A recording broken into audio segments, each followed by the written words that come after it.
Ladies and gentlemen, boys and girls, it's just something I would always say at my own open mic. This isn't my open mic.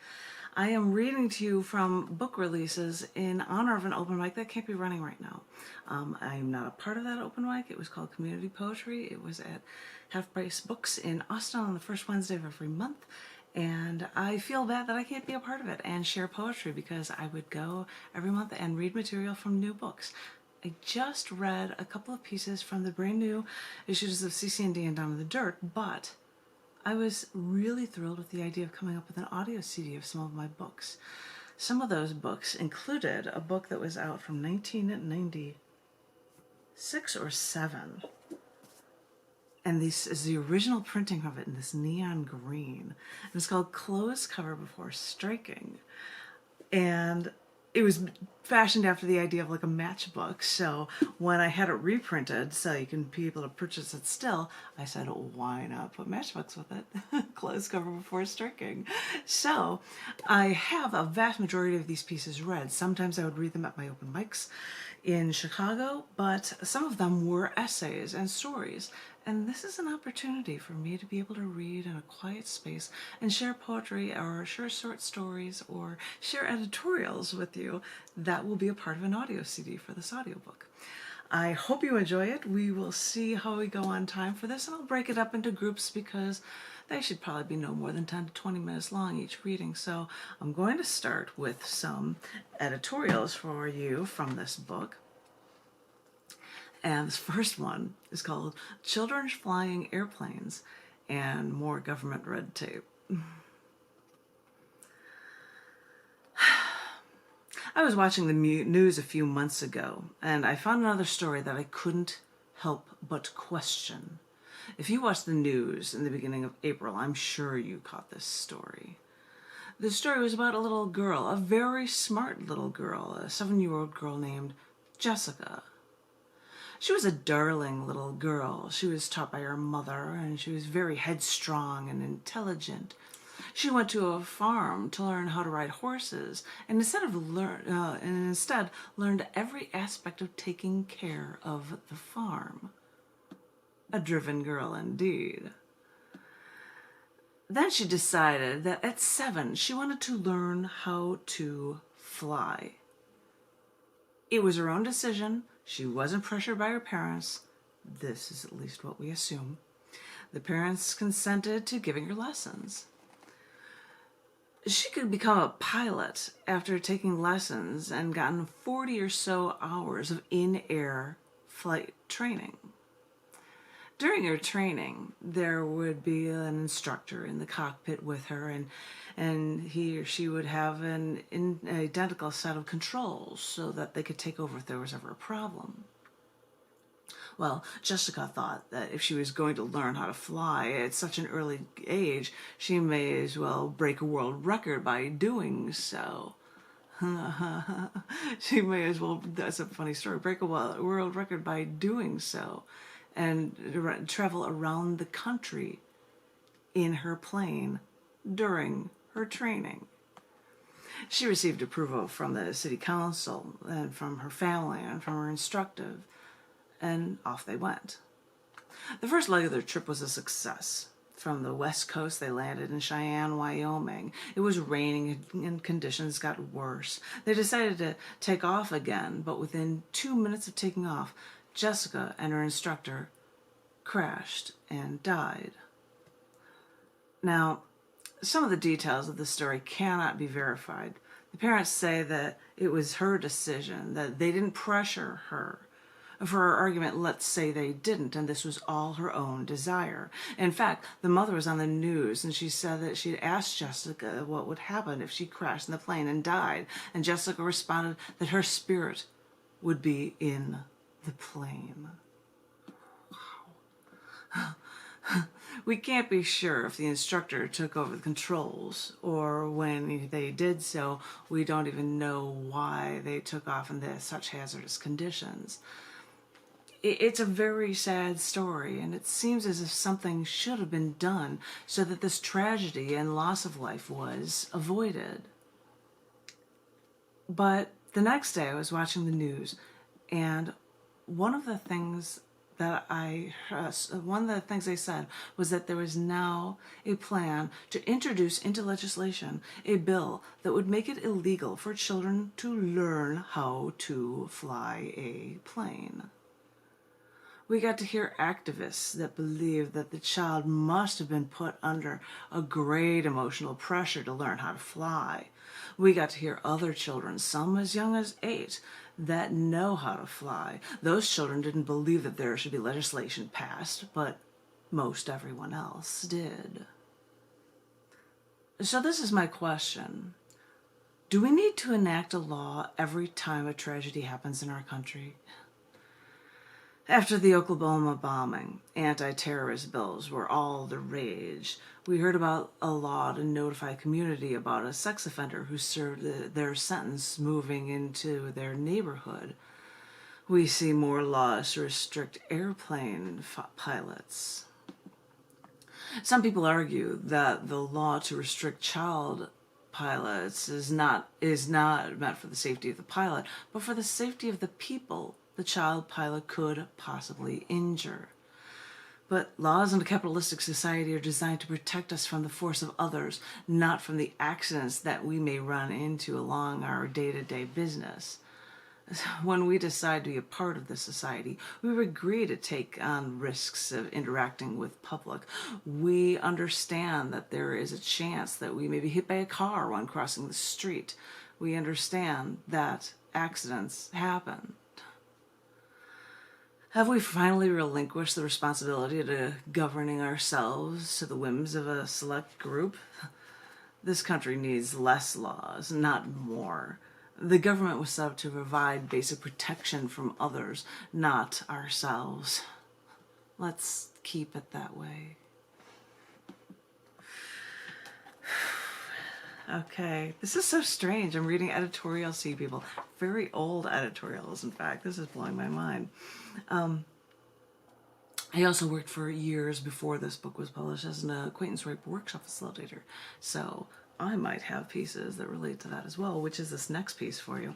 And it is called Growing Up Female. Some argue that men and women have inherent differences, whether described as physical or genetic. However, a lot of the differences between men and women in general are taught to us by society, by all the people and things that influence us daily. When women are born, they are given pink dresses and bows in their hair. Little boys are given light blue jumpers. Even when they're infants, even if other adults can't tell what sex of the child is, this is done precisely to ensure that the rest of the world will know the sex of the child. And they are, as they are raised, they are given toys to play with. Girls are getting the infamous Barbie, and the boys the popular G.I. Joe. Girls progress to baby dolls, and then they can dress them up and feed them and burp them, and they get accessories for their, like, baby bottles, strollers, and blankets. Boys progress to model cars and trucks, then on to guns and weapons, and then the prize bicycle, even sports equipment, and then building and their own erector sets. As they grow, parents decide what clothes the children are going to wear, and what their hair will look like, and what toys they will play with, and how they will go about playing. Girls are clothed in little dresses, fully equipped with tights and buckled shoes, and are given little bows to hold back their longer, more cumbersome hair. They are encouraged to have a best friend to stay in the house with, to play house with, to play quietly with, to put makeup on, and to maintain a one-on-one, more intimate relationship. They role play. They even in their play define roles for themselves, or at least define that there are roles that exist in the world. As boys grow, they are encouraged to go outdoors, to be rowdy, to find new friends, explore boundaries, play sports where they learn cooperation and competition, and then they even learn to battle and play fights. They're dressed in comfortable pants and t-shirts and athletic sneakers. Their hair is short and manageable. They learn to get dirty. They learn to win. They learn to lead other boys in play, larger numbers of children than women are accustomed to dealing with. Each sex interacts with other children and primarily the same sex. But these same-sex children have been taught like them to do things their sex is supposed to do. They reinforce the behavior of other children, the behavior taught to them from their parents, their siblings, their toys, their television, their movies, and their fairy tales. Each sex learns about interactions with others, but they learn them entirely different things. Each sex learns entirely different things. The traits each sex take from these experiences are vastly different from the traits of the other sex. Girls learn the importance of intimacy and trust fostered by their female best friend. They learn not to be rowdy. They learn a more sedimentary form of play. They learn the value of taking care of others. They learn to pretend to role play in positions of mother. They learn the value of their physical looks. They learn from their physical idol, the Barbie doll. If Barbie was a real woman at 5'10", her measurements would be 38, 18, 32, and she would weigh 110 pounds. An almost unattainable figure at best. 5'10", 118 pounds. Boys learn the importance of working with other people toward a common goal. They learn how to get along with a large number of people. They learn to win, and they learn the American notion of competition, and they also learn the harder lesson of not trusting others, especially when other children are working toward their same goal that you are. The children, they learn to explore new things and not be afraid. They learn to stretch themselves physically. They learn to work toward their goals. They learn about pain, about losing, and about winning. And although boys do not necessarily gain close relationships in the same way girls do, they gain a common bond between other boys and any and all boys that can jump in and join in the game with them. Some of the values both sexes take from their childhood, and they're valuable. In fact, most of the traits taught to both sexes are admirable. However, it is important to remember 3 things. 1, both sets of traits are particularly one-sided. One learns the value of competition, but doesn't learn how to interact on a personal level. The other learns deep trust, which can be determined when in a battle, such as a sport. One learns to build and create, but not interact. The other learns to imagine, but only on the level of interaction with a significant other. 2. These differences are taught to us, given to us by our parents, commercials on television, and by other friends we meet, by our siblings, by the colors that surround us, by the toys given to us, by our idols from our toys, from the likes of Barbie and G.I. Joe, by our cartoon role models, by our clothing purchased for us. Boys are expected to go outside and play and get dirty. Girls are expected to keep their pretty clothes clean, even if they were comfortable in their dress, tights, and patent leather shoes to go outside and play. There may be genetic or physical differences between these sexes. There may not be. I won't even address that point. It is irrelevant. The differences that are present in the values of the sexes is distinctively different, and what they possess, they are not exclusive to one sex. They are taught to us by male and female role models everywhere in our society. They are imposed on us from the day we were born to long after we are adults. 3. These 2 separate sets of traits, when placed with each other, one-on-one, face-to-face, are suddenly in great conflict. First of all, boys are taught to hate girls and girls are taught to hate boys. Girls are taught to trust and develop an intimate relationship. Boys are taught not to get close, but to win, whatever the cost. As they grow up, the women look for a long-term relationship. The man looks for sex. The woman is taught to keep sex from the man, and the man is taught to feign a relationship to gain sex. The woman is taught to trust. The man is taught to use that trust against her.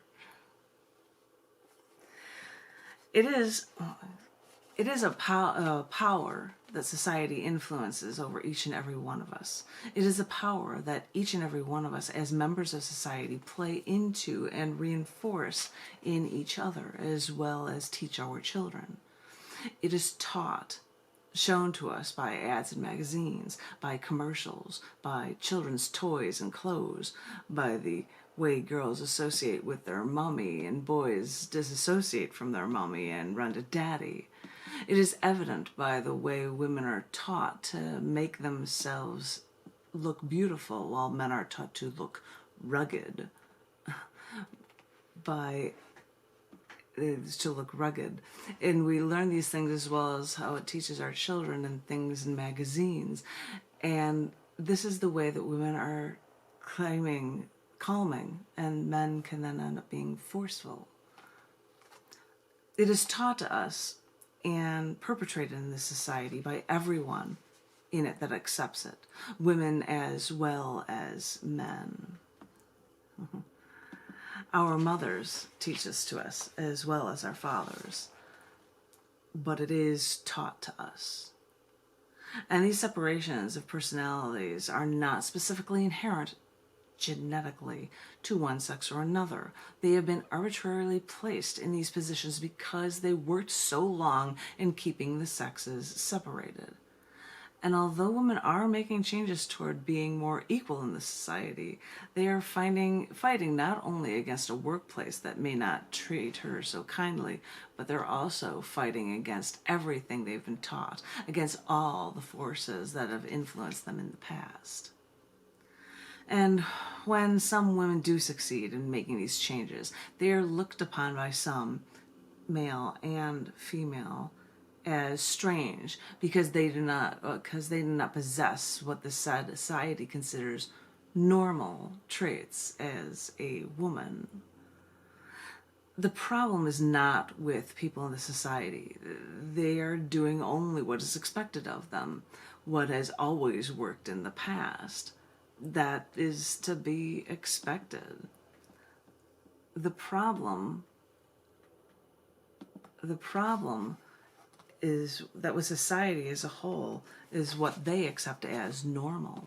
Flip the page. What they are doing they're only doing what's expected of them, and it's only what is normal. They are created roles which further drive the sexes apart. Only when we notice these things can we understand why we have been raised so differently, why there is so much conflict between the sexes. And only when we notice these things can we learn to accept there are other choices for how to raise our children and how we ourselves should live. Okay.